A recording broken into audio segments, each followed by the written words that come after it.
Oke, teman-teman, kalian tahu nggak bahwa pemaksaan itu ada yang baik, ada pemaksaan yang harus dilakukan, yaitu pemaksaan untuk belajar. Belajar itu harus dipaksa karena nggak semua orang itu mau dengan kemauan sendiri, dengan kesadaran sendirinya untuk belajar. Jadi dia tuh harus dipaksa. Bahkan kita pas masa anak-anak itu dipaksa oleh orang tua kita untuk belajar karena kita belum punya kesadaran untuk belajar. Mengapa kita harus belajar? Apa sih pentingnya belajar? Kita belum tahu karena kita masih anak-anak. Maka dibutuhkan orang tua yang mengetahui betapa pentingnya belajar. Dia harus mereka orang tua, dua orang, ayah dan ibu, dia tuh harus memaksa anak mereka untuk belajar. Kalaupun anak mereka tidak dipaksa belajar, maka anak mereka itu akan tumbuh dengan kebodohan. Nah, sedangkan kebodohan itu akan menyiksa semua orang. Dan proses belajar itu juga menyiksa. Jadi kehidupan itu hanya ada dua pilihan menyiksa. Menyiksa diri belajar atau menyiksa diri menanggung kebodohan. Kata Imam Syafi'i kan gitu. Kalau kamu tidak mau sakit-sakitan belajar mencari ilmu, maka kamu siapkan diri kamu untuk merasakan sakit belajar. Nah, seperti gambar di belakang saya ini. Ini tuh ibarat anak kecil yang sedang bersekolah SD. Di sini hanya ilustrasi. Anak SD itu usia pertumbuhan otaknya itu sangat pesat. Jadi mereka tuh harus dipaksa untuk belajar. Tapi pemaksaan untuk belajar itu harus pemaksaan yang tepat, nggak boleh pemaksaan yang keliru. Dalam artian anak kecil plus buku, dalam artian ini keseriusan belajar, maka akan sama dengan menciptakan otak mereka itu akan cemerlang gitu. Maksudnya adalah keseriusan belajar itu tidak untuk validasi atau kesombongan diri gitu. Sedangkan yang bawah, anak SD plus validasi, di sini tuh tergambarkan piala, karena piala itu sebagai simbol kita validasi dari orang ya. Orang itu mendapatkan piala, oh berarti dia itu juara. Nah gitu. Jadi piala itu saya gambar di sini sebagai simbol validasi.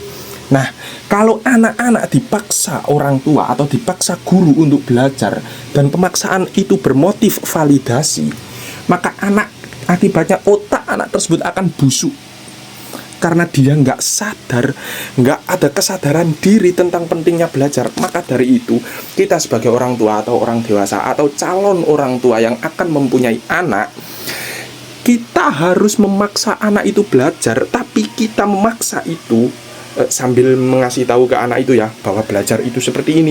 Jangan mencari validasi. Belajar itu penting buat kehidupan kamu. Kamu akan sukses, kamu tidak akan dihina orang karena kamu banyak ilmu. Dengan kamu banyak ilmu, kamu akan banyak uang. Dan dengan uang kamu bisa menolong orang lain, tidak direndahkan orang lain. Karena kita ketahui ya bahwa uang itu sangat overpower.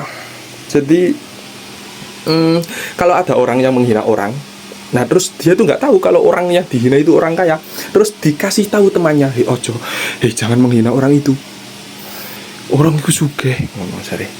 Sing ngehina itu langsung ketar-ketir karena dia tahu uang itu sangat overpower. Uang mampu membayar, kalau di ranah pengadilan mampu membayar advokat atau pengacara yang top.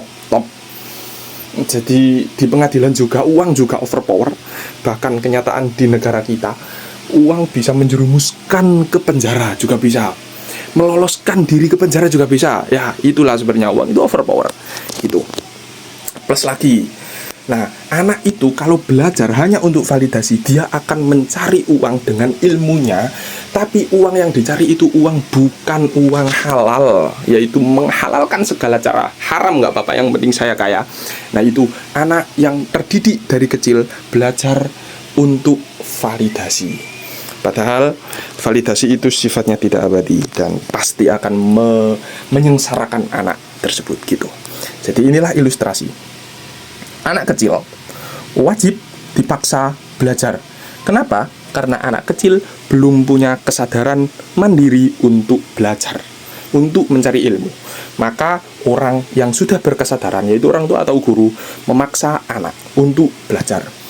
Nah, dengan memaksa tapi dengan tujuan yang benar, yang positif, yang tidak merugikan, yang tidak mempunyai potensi merugikan. Nah, otak anak tersebut itu akan berkembang, akan cemerlang. Saya simbolkan dengan otak berkembang. Saya simbolkan dengan otak cemerlang. Nah, kalau anak tersebut dipaksa belajar oleh orang tuanya hanya untuk validasi, contoh kalimat seperti ini. Delok to, bocah iku ranking 1. Dadi sinau sing temen. Gak sinau tak gebuki. Nah, itu kalimat-kalimat yang menurut saya keliru ya. Karena motif pemaksaan belajar itu ranking 1 atau piala. Nah, itu saya sangat keliru. Gitu. Nah, gitu teman-teman. Jadi kita kalau banyak ilmu, nah kita niat mencari ilmu itu bukan untuk validasi. Pasti kita akan mendapatkan validasi. Orang-orang akan kagum dengan kita. Orang-orang akan kagum dengan kita karena banyaknya ilmu kita. Dan kita tidak terlihat pamer atau mencari perhatian orang lain, maka derajat kita itu akan lebih terlihat wow di mata orang lain daripada kita mempunyai banyak ilmu. Terus mari ngono. Dengan tujuan kita pamer, kelihatan banget kalau kita pamer. Nah, orang lain juga akan menangkap bahwa kita mencari ilmu itu gak ikhlas, hanya ingin mencari atensi dari orang lain. Nah, itu juga bahwa kita juga akan turun karena orang-orang tahu keikhlasan itu hal yang mulia. Jadi gitu teman-teman. Oke, kesimpulannya tadi, anak belajar dipaksa dengan tujuan yang mulia.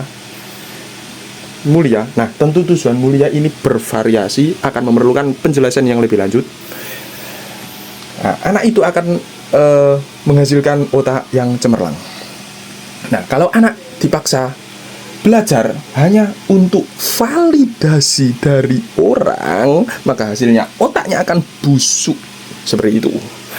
Saya sedikit keras dalam hal busuk ini karena memang seperti itu bahayanya ketidakikhlasan teman-teman. Gitu. Biar saya kasih solusi ya. Cara agar kita belajar tidak berharap validasi dari orang itu ikhlas gitu. Sebagai orang yang beragama, Tuhan, agama Islam ya, Allah itu menyuruh kita untuk belajar. Nah, terus kenapa kita belajar? Kita tancapkan di hati kita, niat kita ikhlas. Yuk, mergo pangeran ngongkon. Nah, itulah. Itu dari segi agama, POV agama, belajar bermotif ikhlas karena perintah Tuhan. Seperti itu. Kalau ikhlas tuh pasti selamat. Sekian.